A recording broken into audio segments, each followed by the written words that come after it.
Hello കൂട്ടുകാരെ, എല്ലാവർക്കും ആസ്പിറേജു ടിപ്സിൻ്റെ പുതിയ വീഡിയോ ക്ലാസ്സിലേക്ക് സ്വാഗതം. നമ്മൾ പഠിക്കാൻ പോകുന്നത് ഭരണഘടനയെക്കുറിച്ചാണ്. ഭരണഘടന എന്ന് പറയുന്നത് വളരെ വാസ്റ്റ് ആയിട്ടുള്ളൊരു ടോപ്പിക്കാണ്. അപ്പം നമ്മൾ ഇന്നത്തെ ഒരു ക്ലാസ്സിൽ ഡിസ്കസ് ചെയ്യാൻ പോകുന്നത് ഭരണഘടനയെക്കുറിച്ചുള്ളൊരു ഇൻട്രൊഡക്ഷനും അതേപോലെ തന്നെ ഭരണഘടനാ നിർമ്മാണ സഭയെക്കുറിച്ചുമാണ്. നമുക്കറിയാം, ഡ്രാഫ്റ്റിംഗ് കമ്മിറ്റിയും കടമെടുത്തിട്ടുള്ള കുറേ കാര്യങ്ങളും അങ്ങനെ ഒരുപാട് കാര്യങ്ങൾ ഈ ഒരു ടോപ്പിക്കിൽ വരുന്നുണ്ട്. നമുക്കത് വരും ക്ലാസ്സുകളിൽ ഡിസ്കസ് ചെയ്യാം. ഇനി നമുക്ക് എന്താണ് ഭരണഘടനാ നിർമ്മാണ സഭ, അതേപോലെ നമ്മുടെ ഇന്ത്യൻ കോൺസ്റ്റിറ്റ്യൂഷനുമായി ബന്ധപ്പെട്ടൊരു ഇൻട്രൊഡക്ഷൻ പാർട്ടും നമുക്ക് പരിചയപ്പെടാം. നമുക്ക് ക്ലാസ്സിലേക്ക് പോയാലോ? എന്താണ് ഭരണഘടന? ഒരു രാഷ്ട്രത്തിൻ്റെ അടിസ്ഥാന ആശയങ്ങളും തത്വങ്ങളും നിയമങ്ങളും അടങ്ങുന്ന ആധികാരിക പ്രമാണമാണ് ഭരണഘടന അഥവാ കോൺസ്റ്റിറ്റ്യൂഷൻ. ഒന്നുകൂടി നോക്കാം. ഒരു രാഷ്ട്രത്തിൻ്റെ അടിസ്ഥാന ആശയങ്ങളും തത്വങ്ങളും നിയമങ്ങളും അടങ്ങുന്ന ആധികാരിക പ്രമാണമാണ് ഭരണഘടന. അതേപോലെ രാഷ്ട്രത്തിൻ്റെ ഭരണം നടത്തുന്നതിനുള്ള നിയമങ്ങളുടെ ഉറവിടം കൂടിയാണ് ഭരണഘടന. ഇന്ത്യൻ ഭരണഘടന തയ്യാറാക്കുന്നതിന് ഒരു ഭരണഘടനാ നിർമ്മാണ സഭ വേണമെന്ന ആശയം ആദ്യമായി മുന്നോട്ട് വച്ച ഇന്ത്യക്കാരനാണ് എം.എൻ. റോയ്. ഇന്ത്യൻ ഭരണഘടന തയ്യാറാക്കുന്നതിന് ഒരു ഭരണഘടനാ നിർമ്മാണ സഭ വേണം എന്ന ആശയം ആദ്യമായി മുന്നോട്ട് വച്ച ഇന്ത്യക്കാരനാണ് എം.എൻ. റോയ്. ഭരണഘടനാ നിർമ്മാണ സഭ രൂപീകരിക്കണമെന്ന ആശയം ആദ്യമായി മുന്നോട്ട് വച്ച പൊളിറ്റിക്കൽ പാർട്ടി അഥവാ രാഷ്ട്രീയ പാർട്ടിയാണ് സ്വരാജ് പാർട്ടി. അതും 1934 ഇന്ത്യൻ ഭരണഘടന തയ്യാറാക്കാൻ ഒരു ഭരണഘടനാ നിർമ്മാണ സഭ വേണമെന്ന ആശയം മുന്നോട്ട് വെച്ച ഇന്ത്യക്കാരൻ എം.എൻ. റോയ്. എന്നാൽ ഇങ്ങനെ ഒരു ആശയം ആദ്യമായി മുന്നോട്ട് വെച്ച രാഷ്ട്രീയ പാർട്ടി സ്വരാജ് പാർട്ടിയാണ്. ഓക്കെ. ലോകത്തിലെ ഏറ്റവും ചെറുതും പഴക്കമുള്ളതുമായ ലിഖിത ഭരണഘടനയാണ് അമേരിക്കൻ ഭരണഘടന. ലിഖിത ഭരണഘടന എന്ന ആശയം ആദ്യമായിട്ട് വരുന്ന രാജ്യവും അമേരിക്കയാണ്. എങ്ങനെയാണ് ആദ്യമായിട്ട് റിട്ടൺ ആയിട്ടുള്ളൊരു കോൺസ്റ്റിറ്റ്യൂഷൻ വന്നത് അമേരിക്കയിലാണ്. അതേപോലെ അതുതന്നെയാണ് ലോകത്തിലെ ഏറ്റവും ചെറുതും പഴക്കമുള്ളതുമായിട്ടുള്ള ലിഖിത ഭരണഘടനയും. ഭരണഘടന എന്ന് പറയുന്ന ഒരു കോൺസെപ്റ്റ് ആദ്യമായിട്ട് ഉദയം ചെയ്ത രാജ്യം ബ്രിട്ടനാണ്. ഭരണഘടന എന്ന ആശയം ആദ്യം വന്നത് ബ്രിട്ടനും, എന്നാൽ ലിഖിത ഭരണഘടന എന്ന ആശയം ആദ്യം വരുന്നത് അമേരിക്കയിലും. ഇതേ അമേരിക്കൻ കോൺസ്റ്റിറ്റ്യൂഷൻ തന്നെയാണ് ലോകത്തിലെ ഏറ്റവും ചെറുതും പഴക്കമുള്ളതുമായ ലിഖിത ഭരണഘടനയും. ഭരണഘടനാ നിർമ്മാണ സഭ വേണമെന്ന ആവശ്യം ഇന്ത്യൻ നാഷണൽ കോൺഗ്രസ് ഔദ്യോഗികമായി ചർച്ച ചെയ്തു.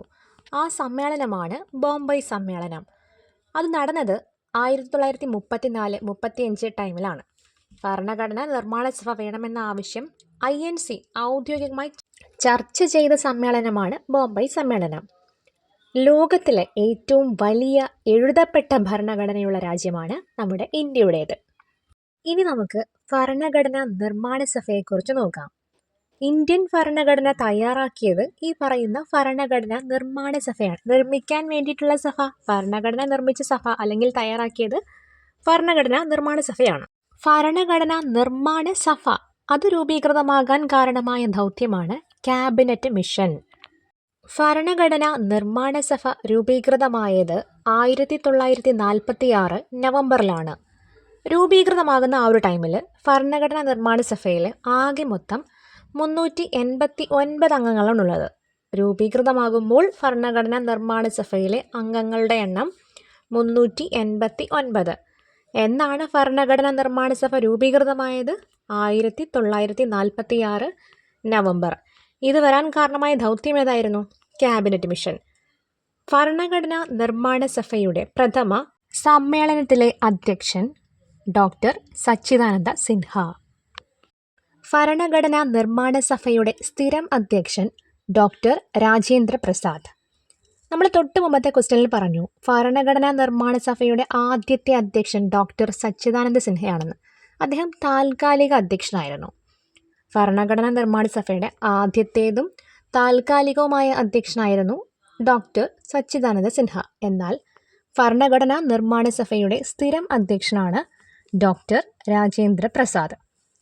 ഭരണഘടനാ നിർമ്മാണ സഭയുടെ ഉപാധ്യക്ഷന്മാരാണ് HC മുഖർജിയും VT കൃഷ്ണമാചാരിയും. സ്റ്റേറ്റ്മെൻ്റായിട്ടൊക്കെ വരുവാണെന്നുണ്ടെങ്കിൽ നമ്മൾ ശ്രദ്ധിക്കേണ്ടതായിട്ടുണ്ട്. ഭരണഘടനാ നിർമ്മാണ സഭയുടെ ഉപാധ്യക്ഷന്മാരാണ് HC മുഖർജിയും VT കൃഷ്ണമാചാരിയും. ഭരണഘടനാ നിർമ്മാണ സഭയുടെ പ്രഥമ സമ്മേളനം ആരംഭിക്കുന്നത് 1946 ഡിസംബർ മാസം 9-നാണ്. ഈ ഭരണഘടനാ നിർമ്മാണ സഭയുടെ ആദ്യ സമ്മേളനം നടന്ന ഡേറ്റ് നമുക്ക് മനസ്സിലായി. ആ സമ്മേളനത്തിലെ അധ്യക്ഷനായിരുന്നു ആര്? താൽക്കാലിക അധ്യക്ഷനായിരുന്ന ഡോക്ടർ സച്ചിദാനന്ദ സിൻഹ. എന്നാണ് പ്രഥമ സമ്മേളനം നടക്കുന്നത്? 1946 ഡിസംബർ മാസം 9. ഭരണഘടനാ നിർമ്മാണ സഭയുടെ പ്രഥമ സമ്മേളനം അവസാനിക്കുന്നത് 1946 ഡിസംബർ 23-നാണ്. ആരംഭിച്ചത് 46 ഡിസംബർ 9-നും അവസാനിക്കുന്നത് ഡിസംബർ 23-നുമാണ്.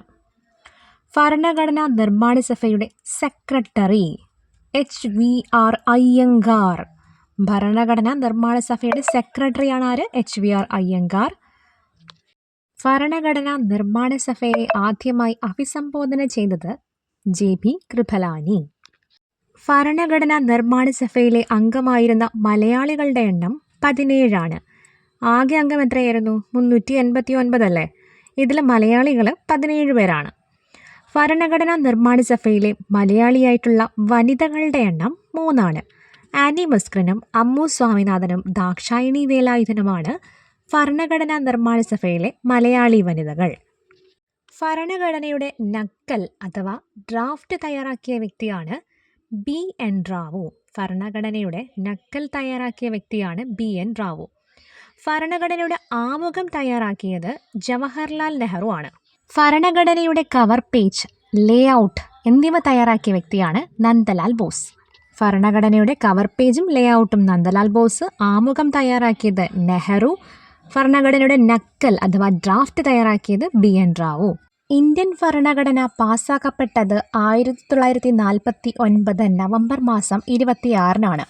ഈ ഒരു ഡേറ്റിൻ്റെ പ്രത്യേകത എന്താണെന്ന് വെച്ചാൽ ഈ ഒരു ഡേറ്റ് മാത്രമാണ് നമ്മുടെ ഭരണഘടനയിൽ മെൻഷൻ ചെയ്തിട്ടുള്ള ഏക ഡേറ്റ്. 1949 നവംബർ 26.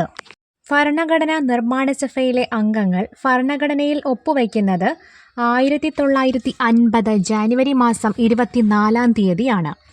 ഭരണഘടനയിൽ ഒപ്പുവച്ച അംഗങ്ങളുടെ എണ്ണം 284 ആണ്. ആകെ അംഗങ്ങൾ 389. ഇതിൽ മലയാളികൾ 17 പേര്, എന്നാൽ മലയാളികളായ വനിതകൾ 3 പേരാണ്. ഭരണഘടനയിൽ ഒപ്പുവച്ച അംഗങ്ങൾ 284. അംഗങ്ങൾ ഭരണഘടനയിൽ ഒപ്പുവച്ച ഡേറ്റ് എന്നാണ്? 1950 ജാനുവരി 24. ഭരണഘടനയിൽ ഒപ്പുവയ്ക്കുന്നത് 1950 ജാനുവരി 24 ആണെന്ന് ഓർക്കുക. ഇന്ത്യൻ റിപ്പബ്ലിക് ആവുന്നതിന് 2 ഡേ മുൻപാണ്. ഈ 1950 ജാനുവരി 26 എന്ന് പറയുന്ന റിപ്പബ്ലിക് ഡേയിലാണ് ഇന്ത്യൻ ഭരണഘടന ഔദ്യോഗികമായിട്ട് നിലവിൽ വരുന്നത്. ഒഫീഷ്യലി നിലവിൽ വരുന്ന ഡേറ്റാണ് ഏത്? 50 ജാനുവരി 26. ദേശീയ ഭരണഘടനാ ദിനമായി ആഘോഷിക്കപ്പെടുന്നത് നവംബർ 26 നവംബർ 26 പ്രത്യേകത എന്താണ്? ദേശീയ ഭരണഘടനാ ദിനം. ക്ലാസ്സുകൾ ഇഷ്ടപ്പെട്ടാൽ തീർച്ചയായിട്ടും ലൈക്ക് ചെയ്യുക, സബ്സ്ക്രൈബ് ചെയ്യുക, കൂട്ടുകാർക്കൊക്കെ ഷെയർ ചെയ്ത് കൊടുക്കുക. അതേപോലെ തന്നെ നിങ്ങളുടെ അഭിപ്രായങ്ങൾ കമൻറ്റിലൂടെ അറിയിക്കുക. Thank you for watching.